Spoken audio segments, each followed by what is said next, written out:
কোন মানুষের জান মালের নিরাপত্তা দেওয়ার জন্য এদেশে ইসলামী হুকুমত কায়েম করার জন্য সকলেই ঐক্যবদ্ধ প্রচেষ্টা চালাবো ইনশাআল্লাহ।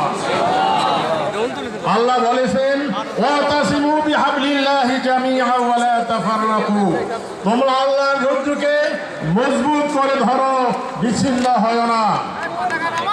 আমাদের দেশের যুগ শ্রেষ্ঠ বুজুর্গ বানিয়ে খেলাফত হযরত হাফিজ হুজুর রহমাতুল্লাহ আলাইহি শেখ হাসিনাকে তারা শক্তি দেখিয়েছিল এবং বলেছিল এই আন্দোলনকে দমাতে আমরা আপনার পক্ষে আছি, কিন্তু আল্লাহর ইচ্ছায় তারা সফলতা অর্জন করেনি, কারণ জালিমরা কখনো সফল হয় না।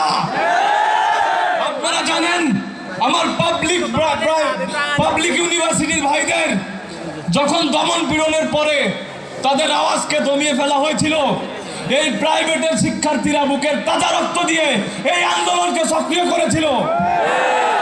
এই কওমির ভাইরা এই আন্দোলনকে সক্রিয় করেছিল 18 জুলাই থেকে। বাংলাদেশের প্রতিটা শ্রেণী পেশার মানুষ এই আন্দোলনকে সক্রিয় করেছিল 18 জুলাই থেকে। আমাদের পক্ষে কিছুই সম্ভব না আল্লাহ যদি না চান। আমি বারে বারে একটি কথাই বলবো, আমি